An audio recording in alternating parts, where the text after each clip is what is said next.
कराची के लोगों, आप अपने आप को तनहा न समझे। ये एहतजाज पुरअमन है। मैं यहाँ सिंध और इस्लामाबाद के हुक्मरानों को पैगाम देना चाहता हूँ कि पुरअमन लोगों की आवाज़ को सुनो।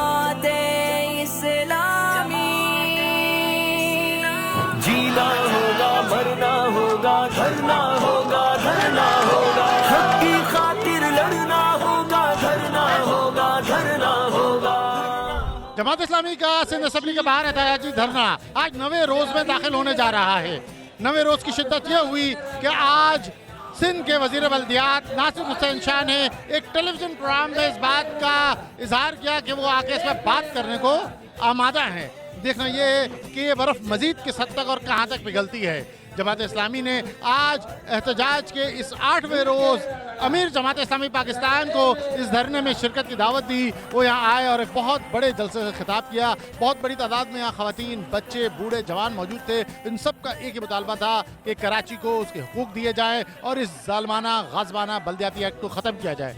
जहाँ तक बात की जा रही थी लिसानियत की, तो आज के जलसे में बड़े पैमाने पर इस बात को क्लियर किया गया कि ये लिसानियत नहीं बल्कि पूरे सिंध के तमाम शहरों को मजबूत करने, बल्दियाती तौर पर मजबूत करने का उन्वान है। आइए जानते हैं लोगों से कि उन्होंने क्या जाना। पास किया काला कानून, जुल्म की रात को ढलना है, जुल्म की रात को ढलना है, जीना। एक बात यह है कि अवाम निकलेगी तो कुछ होगा। कराची का तो खाली ये बातों तक ही चल रहा है। अब ये बता ना इम्प्लीमेंट क्या है इनका, जीरो ना। इन लोगों को हम पे मुसल्लत कर दिया है। ये अपनी क्लासों में भागे हुए लोग हैं जो यहाँ पे बैठे हुए आगे हमारे ऊपर हुक्मरानियाँ कर रहे हैं। मतलब कोई सवाल नहीं है, कोई जवाब नहीं है। टैक्स की बात की जा रही है, सिर्फ टैक्स लिए जाओ। रिटर्न कौन देगा? इनके पापा आगे देंगे, कौन देगा? कराची के हालात तो वैसे ही हम देख रहे हैं। हम 80s का दौर भी देखा है हमने, जब से कराची के हालात थे। और अब जो इख्तियारात जब बल्दियाती इदारों से ले लिए जाएँ तो सिंध हुकूमत क्या करेगी कराची के हक के लिए? हम लोग निकले बाहर ताकि जो है इसके ऊपर काला कानून जो बल्दियाती निज़ाम ख़त्म किया है उसको वापस लें। ये अगर कराची को उसका वो हक नहीं दिया गया तो हम ये मुल्क गिर तहरीक जो है इसको आगे बढ़ाएंगे और यहाँ पूरे सूबे में फैला देंगे। आपको अभी कराची खुशहाल नहीं लगता? नहीं, बिल्कुल भी नहीं। हम तो भर के आंसू रोते हैं हम कि हमारी कराची का क्या हाल हो चुका है। मौसम अच्छा हो तो बाहर निकलने का दिल चाहे, लेकिन बाहर निकलते हैं तो टूटी हुई सड़कें, पानी बहता हुआ और गटर का पानी सारा जो है हमें जो है बहुत खतरनाक।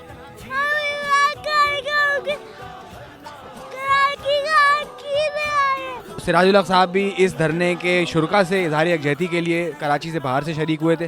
तो उनका जो खिताब था या उनकी गुफ्तगू थी उसका भी बुनियादी मैसेज यही था कि हमें अपने हक के लिए निकलना होगा, आगे बढ़ना होगा और अगर हक हमें नहीं मिलता तो हमें अपना हक छीन के लेना होगा। सिराज साहब की गुफ्तगू से जो मैसेज मिला वो ये कि अब हमें जद्दोजहद करनी होगी और अल्हम्दुलिल्लाह जद्दोजहद हो रही है। हाफिज़ नईम और रहमान साहब ने उसकी दाग बेल डाल दी है। जो ये स्टेप लिया जमात ने बहुत ज़बरदस्त अप्रिशिएटिव है। कराची जो पाकिस्तान को सबसे ज़्यादा रेवेन्यू फराहम करता है, उसके टैक्स से जो है वो मुल्तान में, लाहौर में, पिंडी में मेट्रो बस चल रही है, तो कराची में क्यों नहीं? जब कराची को हुकूक मिलेंगे तो फिर पाकिस्तान को भी सही से हुकूक मिलेंगे। जमात इस्लामी का सिंध असेंबली के बाहर होने वाला ये एहतजाजी धरना जहां एहतजाज का और सियासी कुव्वत के इजहार का मरकज बना हुआ है, वहीं यहाँ नौजवानों के लिए 24 घंटे के दौरान मुख्तलिफ सरगर्मियाँ मुनक़िद की जाती है। हम देख सकते हैं कि इस वक्त जो है नौजवान क्रिकेट से लुत्फ़अंदोज़ हो रहे हैं। हाफिज़ नईम और रहमान खुद नौजवानों के साथ क्रिकेट खेलते हुए नजर आए। हमारे बाएं जानिब नौजवान सुबह के लिए हलीम की तवील तैयारी में लगे हुए हैं, क्योंकि रात भर इस हलीम की तैयारी में घोटा लगेगा और लोग इससे मसरूफ़ रहेंगे। चाय के दौर चल रहे हैं, लोग बिस्किट तकसीम कर रहे हैं। बड़ी तादाद में लोगों ने अपनी माली तौर पर जो है इस धरने के लिए इंफाक किया और बड़ी तादाद में लोगों ने रकूम जमा कराई है इस धरने को जारी रखने के लिए। और शुरा का अज़म है कि धरने को जारी रखा जाए।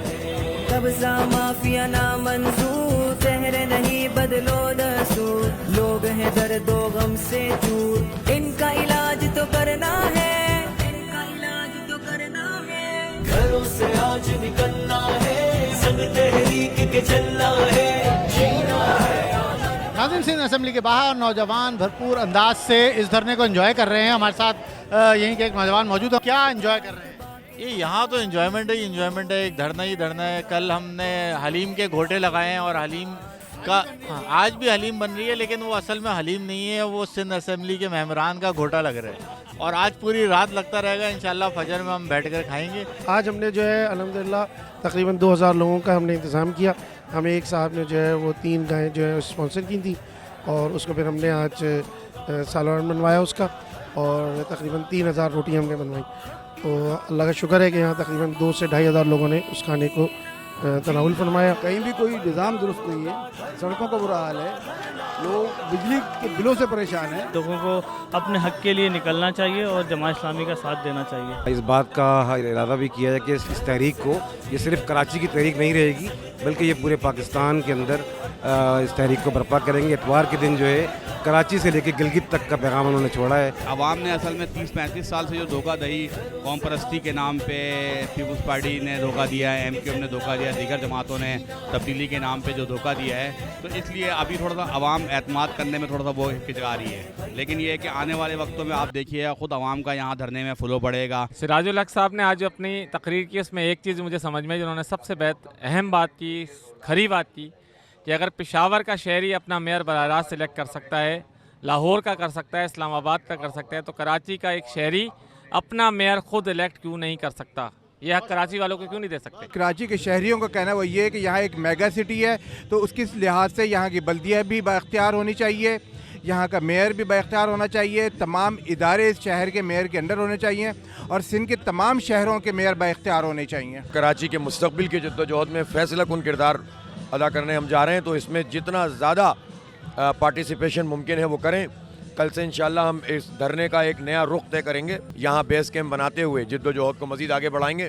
तो इसमें हमें बहुत ज़्यादा लोग भी चाहिए और पार्टिसिपेशन भी चाहिए और अहम बात यह है कि ये जो मैसेज है धरने का ये ट्रेवल करना चाहिए। इस धरने का जो प्रेशर था वो सिंध हुकूमत ने शुरू कर लिया है और आज 2-3 वज़रा अपने मुख्तलिफ प्रोग्रामात में और प्रेस ब्रीफिंग में इजहार कर चुके हैं कि हम इस कानून में तब्दीली करने के लिए तैयार हैं। सिराज साहब ने तो ये बात बहुत वाज़ेह तौर पे कही कि जमात इस्लामी पाकिस्तान हमेशा कराची के लोगों के साथ रही है और इस वक्त भी पूरी पुश पर पूरे पाकिस्तान को खड़ा करेंगे और उन्होंने इतवार के दिन कराची की इस तहरीक के लिए पूरे मुल्क में यौम यकजहती का ऐलान कर दिया है। मुल्क के अवाम से यही अपील करता हूँ कि इतवार के दिन कराची से लेकर चतराल तक पूरी कौम कराची के साथ यकजहती की तौर पर अपने घरों से बाहर आए और कराची वालों को पैगाम दे दे कि आप अकेले नहीं हैं। घरों से आज निकलना है, संग तहरीक के चलना है,